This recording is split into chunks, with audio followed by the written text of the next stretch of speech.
This is Access Houston on 97.9 The Box. Good Sunday morning. You're listening to Access Houston. I'm your host, KG Smooth, welcoming from Planned Parenthood, Gulf Coast, the lovely Mahogany Johnson. Mahogany is a first-timer on Access Houston, so welcome and good morning. Hi, thank you. Hi, everybody.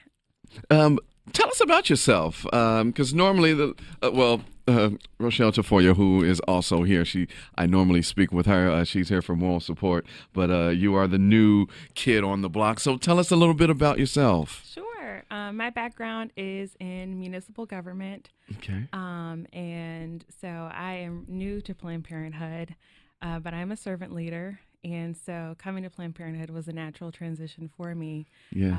Just working for a cause-driven organization. So yeah, I'm happy to be like the new kid, like you said, the new kid on the block. Yeah. Well, welcome, and I'm sure that you are going to do great because we need some soldiers. Oh, absolutely. We need some soldiers on the line. Planned Parenthood has been under attack for many years. False narratives. The dismantling of the services that they offer, not realizing that, okay, this one little small, less than 1% thing that you all want to focus on is not what we are all about. Absolutely. So for those who may not be familiar with Planned Parenthood and the services that it offers, tell us about Planned Parenthood and what it is that they do. Sure. We are the nation's largest provider of reproductive health care. We offer all types of services from well women exams to birth control to STI testing and HIV testing, and we even have services for men. They can come in and get a UTI test, STD testing, or STI testing, same as women, and then also we offer vasectomies to them. Oh, wow. Yeah. I know a couple fellas that need to have their my brother in particular, but we won't get into that one right now. So, a lot of services that are offered. A lot of services. For both men and women. For both men and women. And we actually have a new service that we're offering. It's called PrEP.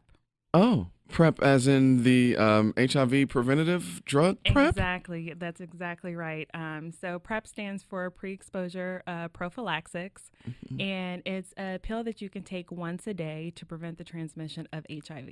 Right. And to be clear, PrEP is for people who are HIV negative. That is correct. Yes. Yes. Oh, well, that is great. HIV prevention is a battle that we've been fighting for 30 plus, almost going on 40 years. Absolutely. Are you familiar? Are you privy on any of the new numbers that are out when it comes to HIV prevention and just the numbers? Because, I mean, the numbers change, I don't know, maybe bi-quarterly, annually, maybe even quarterly. Right. The numbers may change. Absolutely. So each time I speak with an advocate, there's always different numbers. Can you get us up to speed on what's as of late? Sure. So here in Houston, we have about 50% of the new cases are amongst the African American community and about 27% amongst the Hispanic community. So we know that our communities of color are deeply impacted by this epidemic. That's why it's so important for them to know that this is available to them. Yeah. Yeah. So currently that's where we stand with the numbers. And what's so fascinating to me is that the numbers that you just gave, especially with the groups, and when I think about just human beings in total, when it comes to ethnic backgrounds, we're all having the same sex.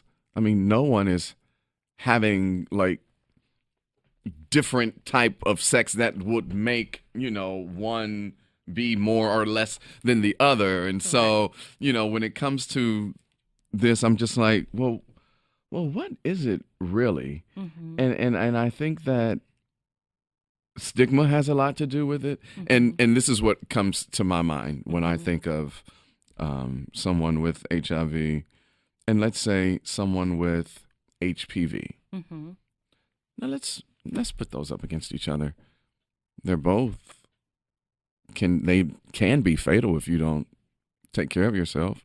There is no cure for either, even though there is a vaccine for HPV that, they're advocating, young girls and boys to take, between the ages of I can't remember right now. 12 But and yeah. early adolescence. Yeah. Mm-hmm. So there's a lot of parallels with HPV and HIV, but yet and still, Mm-hmm. HIV has this horrible, terrible stigma Right. on it. And here, HPV, which essentially does the exact same, doesn't. Mm-hmm. And that just, I wonder why. And then somebody had to, knock me on the head. I was like, because, they attached it to gay men, like it's a homosexual disease. That's why the stigma is so. And I was like, oh yeah, I guess I never really thought about it like that. Right. And so it's just sad, man. And I just hate that. I'm sorry. My mind sometimes will go other places. No, I mean, absolutely. It's difficult to fathom. I think, like you said, the stigma for HIV is definitely there. And when people think about it, they think about those, like I said, those communities of color, and then specific sexual orientations contracting HIV. And so, like you said, there's a much greater stigma associated with that versus HPV, where that is something that could clear up on its own, but it's also something that could lead to cancer. Yeah. Yeah, you're listening to Access Houston. We're talking to Mahogany Johnson from Planned Parenthood. Here lately, over the summer, well, I think twice since 45 has been in office, attached to the repeal and replace of Obamacare, Planned Parenthood was in that deal a great deal. And it was to basically dismantle and take all of the services that are offered. Thank God that both attempts failed. Yes, they did. That was a significant win for us. Yes. Can you talk about what that was like? What you all were going through at the office? Like, did you all devolve some sort of defense plan or what? Just walk me through whatever you all were experiencing in real time at the Planned Parenthood Gulf Coast office. Absolutely. We were engaged in a lot of different events to mobilize people on the ground to get the word out. We promoted that through social. One event in particular was Pink Out the Night. It was a rally that we held at our Prevention Park location, where we had our supporters come in and speak to their experiences and how Planned Parenthood has impacted their lives and allowed them to go on to pursue their education and just become productive citizens and all of those things. And then, of course, we had other supporters come and just kind of denounce what was going on in the political environment. And so, like I said, that was publicized through our social channels. And that was not just Planned Parenthood Gulf Coast. That was nationwide that took place. Yeah. I saw the Planned Parenthood signs out, during the many protests that were given across the country. So you guys definitely did your due diligence with that.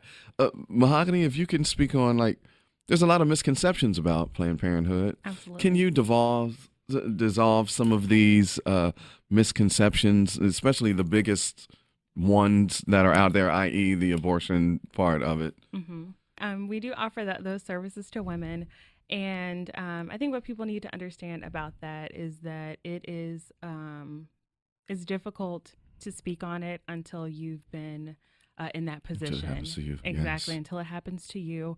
And I think it's a woman's right and her choice to decide what it is that she wants to do when faced with that decision. Absolutely. And so at Planned Parenthood, we trust women. We trust their ability to make sound decisions about their health care. So when they come to us with that need, that is an option that is available to them. Yes, I am so glad that you said that. I mean, it is a woman's right to choose because it is her body. And that was one of the things that, especially the first go round when they tried to repeal and replace, is that when the photo came out, and I'm looking at this photo in the room, and it was all men. Oh, yeah. All men. And I'm like, how can you even speak on what happens to a woman, what a woman goes through, all of that? All of you all are men. Not unless secretly, there is a vagina in that suit that you're wearing. Then I can understand, because, you guys are acting like a bunch of vaginas by not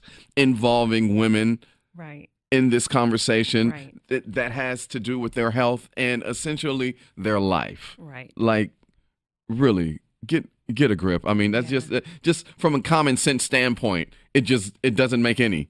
Exactly. It didn't make any. Any at all. Exactly. Especially in this day and age, you kind of are like, it's difficult to think that you wouldn't have women, to have a seat at the table. Right. On especially when you're talking about their bodies and their. Exactly. I mean, exactly. Can I get a amen? I mean, seriously. So that is beyond me. But you all are here, and you all have a lot of services that you offer women. You have access to health care through Planned Parenthood. Where are you all located throughout the Houston area and in Harris County? Sure. We have 6 health centers throughout Houston. They are Northwest, Northville, Southwest. We have offices and a health center in Stafford, and our largest facility is at Prevention Park, which is located right off of the South Freeway. Yeah, that's amazing. So log on to ppgulfcoast.org. To schedule your appointment, or give us a call at 1-800-230-PLAN. That's 1-800-230-7526. Now, Mahogany, we're on 97.9 The Box. These kids, it's all about social media. So you got to shout out the Instagram or the Snapchat, if you will, Twitter, all Facebook, all of that. Yes, and we are across all of those platforms that you just mentioned at PP Gulf Coast. PP Gulf Coast. Mm-hmm. Yes, so get more information at ppgulfcoast.org and follow Planned Parenthood on all of their social media accounts. PP Gulf Coast. Mahogany Johnson, thank you for coming through. You did well. Thank you for having me. Thank you. You did good. Thank you for your first time. So I hope I knocked that nervousness out of here. No need to. We are family here. So thank you so much for your time. Thank you for having me. Good Sunday morning. You're listening to Access Houston. I'm your host, KG Smooth. Welcoming back one of my favorite people in the city from Baker Ripley, the lovely Cristina Cave. Oh, thank you. How are you? As wise, I'm great. Thank you so much, KG, for the opportunity. You are so very welcome. With Hurricane Harvey and everything, how did you and your family pan out? We were blessed, to be honest. It was kind of like a little island. Our home, our subdivision around us, it was not the same story, but now we're up and running, helping our community. Yeah, you guys are doing an awesome job. As a matter of fact, when the NRG Center had opened up as one of the shelters, Baker Ripley took over to manage the NRG shelter that is there for the evacuees of Hurricane Harvey. But now, that things are kind of settling and people are back to work and going back to school, which is amazing. You all need volunteers because in the beginning, you were just inundated with literally people. We opened our doors for the shelter on Tuesday, August the 29th at 10 p.m. So word got out, and that very next Wednesday at 7 a.m. we had 3,000 people lined up to volunteer, while we only had 500 neighbors to help out. Wow. So that was awesome, and we were very blessed the coming days, having a lot of people showing up to volunteer. And as you will mention, Houston is going back to work, is going back to school, which is great. But there's still the need to have people help us out at the shelter, because the shelter is open 24 hours. Right. We need to make sure that we have people hands-on helping the neighbors down there and even guiding new volunteers.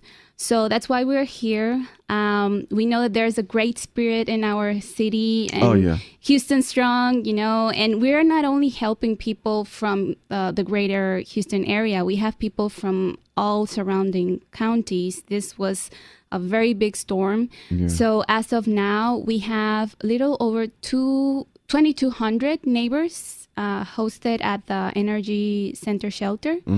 And we have plenty of tasks for people to help us out. So let's get into some of those, because that was going to be my next question, because I definitely want to get down and volunteer my time to help some folks. Me being stuck, I was home in Ohio, and I was watching it on television like everyone else, but just feeling so frustrated and helpless because I wasn't here to help, but I've been doing what I can, and Yes. and I want to continue to do that because we've got a long way to go. Exactly. You're listening to Access Houston. We're talking to Cristina Cave, who's the Community Relations Manager at Baker Ripley. They are looking for volunteers. So what are some of the roles that the volunteers will be taking on? So it's like greeting new volunteers and signing them up and checking them out. Also, we need people coordinating different tasks because needs for our neighbors change as they come. Sure. At the shelter, I want people to know that it's now become like a little city. Neighbors there have service providers on site like FEMA, the mailing, we have Social Security, we have the Houston Food Bank and other organizations that are there on site to follow up, to help them transition. So we also need people to help us coordinate those services. And then we have, as we receive families, we have them in their different sleeping areas, one for families, other for single men, other for single women. They can bring their kids, even their pets.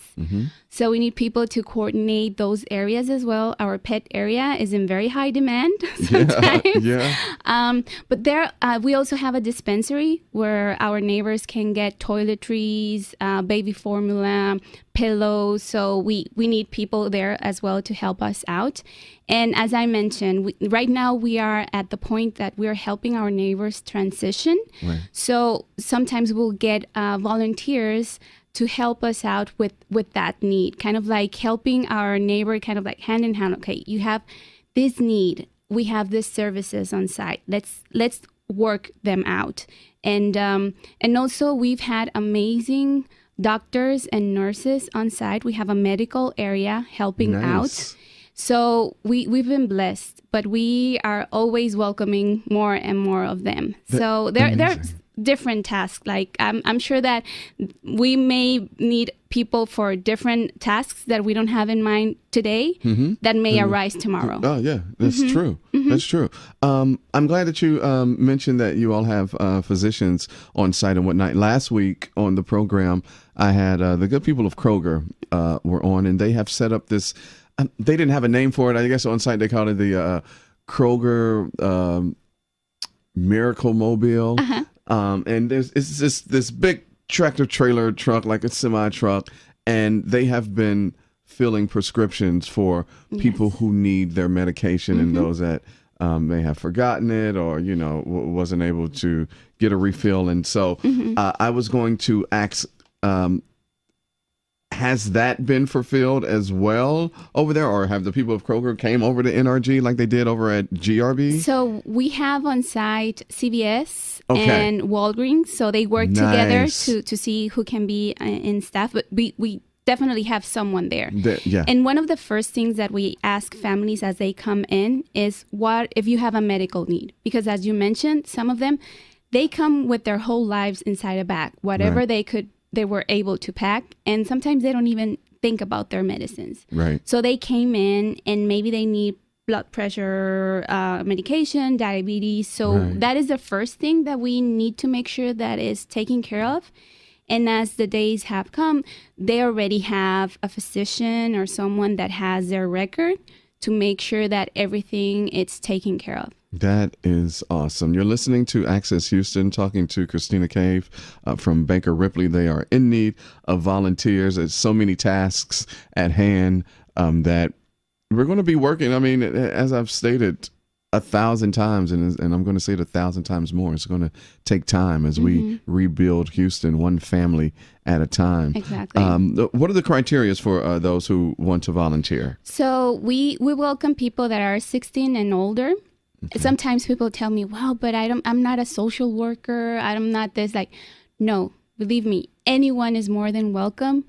Some of our neighbors only need someone that can listen to them. Yeah. As easy as that. Yeah. Someone need maybe they don't understand some of the paperwork that FEMA is providing them. It's just sitting down with them. Yes. We do have people that are very skilled in logistics and administrative functions. We will put them to work. We have even some that are very skilled with different languages. So we do have people at our shelter that speak different languages. We've had also volunteer lawyers helping us out with them.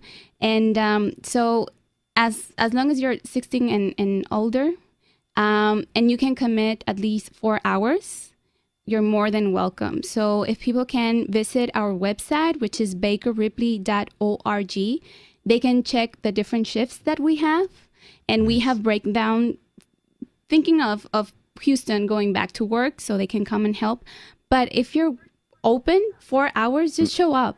We won't say no. Yeah. And especially during weekdays and our overnight shift, those are the ones that really have a high demand. Yeah. So I'm really want people to come, maybe groups, companies that are thinking of how can we give back, maybe our small companies and they don't have the resources to donate money. Believe me, your time and your talents are so needed, and those are worth gold for us. Absolutely. Cristina, it sounds like you all have thought this out so thoroughly that every need sounds like it's met. You mentioned things that I didn't even think about. Like, you guys really thought this out, yes? Well, it actually came as a little surprise for us, because usually Baker Ripley would be kind of like the second step for the families to come. We could connect them with different programs that our agency provides, like Workforce Solutions and free tax preparation and others and that. But the need was so big that Judge Ed Emmett contacted us and told us, can you please come and help us out? And at the beginning, we said, okay, this is new for us. This is our new normal. So we will take it. And I think that the work that we do out in the community makes us understand the needs. And as the days were progressing, we had other organizations come out and make the whole service area stronger.